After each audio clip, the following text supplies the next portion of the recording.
Assalamualaikum warahmatullahi wabarakatuh. Kepada yang terhormat Bapak Muhammad Nasrul Arifin, MHI, sebagai dosen pengampu mata kuliah studi keislaman, dan seluruh kawan-kawan PAIF. Di sini kami dari kelompok 3 ingin mempresentasikan materi tentang sumber-sumber ajaran Islam. Sebelum kita masuki materinya, kita akan membahas dulu penyusun-penyusunnya.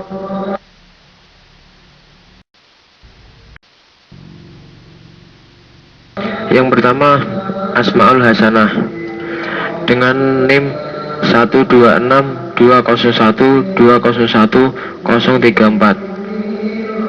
Yang kedua, Adik Ulumul Lutfan 126201202 dan yang terakhir adalah Misal Azhara Firdaus dengan NIM 1262012030251. Di materi ini kami mengambil 4 pokok pembahasan. Pembahasan pertama tentang sumber-sumber ajaran Islam. Pembahasan kedua, fungsi Al-Quran. Yang ketiga, fungsi As-Sunnah terhadap Al-Quran. Dan yang terakhir adalah metode-metode ijtihad. Kita mulai dari sumber-sumber ajaran Islam. Yang pertama ada Al-Quran. Al-Quran adalah kalam Allah Subhanahu wa ta'ala yang bersifat mukjizat yang diturunkan kepada Nabi Muhammad SAW melalui perantara malaikat Jibril secara mutawatir. Dimulai dengan surat Al-Fatihah dan diakhiri dengan surat An-Nas, dan yang membacanya bernilai ibadah. Yang kedua adalah As-Sunnah, yaitu hadis. As-Sunnah atau hadis adalah suatu perkara atau perbuatan dan penetapan yang disandarkan kepada Nabi Muhammad SAW. Dan yang poin ketiga adalah ijtihad. Ijtihad adalah kesepakatan para mujtahidin muslim pada suatu periode tertentu terhadap berbagai persoalan yang terjadi setelah wafatnya Nabi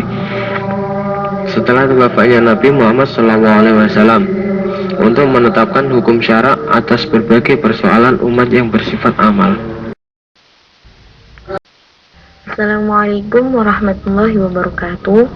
Perkenalkan, nama saya Asmaul Hasanah, absensi nomor 4 dengan nomor NIM 1262012011034. Di sini saya akan menjelaskan tentang fungsi Al-Quran dan fungsi As-Sunnah terhadap Al-Quran. B. Fungsi Al-Quran. Ada banyak sekali fungsi Al-Quran, antara lain 1. Menantang bukti kebenaran Nabi Muhammad SAW. 2. Menantang siapapun yang meragukannya untuk menyusun semacam Al-Quran secara keseluruhan. 3. Menantang mereka untuk menyusun 10 surat semacam Al-Quran. 4. Menantang mereka untuk menyusun sesuatu seperti atau lebih kurang sama dengan Al-Quran. 5. Menjadi petunjuk untuk seluruh umat manusia. 6. Sebagai mukjizat Nabi Muhammad SAW. C. Fungsi As-Sunnah terhadap Al-Quran. Fungsi As-Sunnah terhadap Al-Quran antara lain 1. Penguat hukum yang sudah ada di dalam Al-Quran. 2. Sebagai penafsir atau pemerinci hal-hal yang disebut sebagai mujmal. 3. Mentahsiskan Al-Quran. 4. Mentakyidkan kemutlakan Al-Quran. Mungkin cukup sekian yang dapat saya jelaskan. Selebihnya akan dijelaskan oleh teman saya, Misal Azhara Firdaus. Terima kasih. Assalamualaikum warahmatullahi wabarakatuh. Saya Mika Al-Zahra Sudaud, nomor absen 25 dengan NIM 126 201 203 251. Di sini saya akan melanjutkan presentasi dari teman saya. Saya akan membahas mengenai metode-metode ijtihad. Jadi, metode-metode ijtihad dibagi menjadi 3, antara lain metode bayani, metode kiasi atau metode ta'lili, dan metode istislahi. Yang pertama adalah metode bayani. Metode bayani adalah suatu cara penetapan hukum yang tertumbuh pada kaidah-kaidah kebahasaan atau makna lafaz.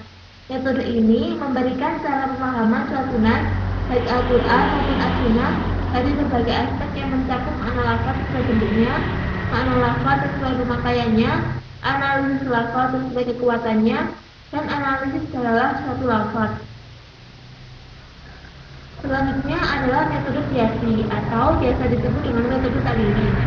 Metode kiasi adalah suatu penetapan hukum dengan membawa sesuatu yang belum diketahui hukumnya melalui nas, baik Al-Quran maupun As-Sunnah, dalam rangka menetapkan hukumnya karena ada sifat-sifat yang mempersatukan keduanya. Dalam pelaksanaan metode ini membutuhkan terpenuhinya 4 unsur. Yang pertama adalah kejadian yang sudah ada nasnya. Yang kedua, kejadian baru yang belum ada penetapan hukumnya. Yang ketiga, sifat-sifat khusus yang mendasari ketetapan hukum. Dan yang keempat adalah hukum yang dilekatkan pada kejadian atau peristiwa yang sudah ada nasnya. Yang terakhir adalah metode istislahi. Metode istislahi adalah cara penetapan hukum mengenai suatu masalah yang bertumbuh pada dalil-dalil umum, karena tidak adanya dalil khusus mengenai masalah tersebut, dengan berpijak pada asas kemaslahatan yang sesuai dengan tujuan pokok syariat Islam. Cukup sekian dari kelompok kami. Jika ada salah kata, mohon dimaklumi karena kita semua masih saling belajar. Untuk sesi tanya jawabnya akan disambung di grup WA.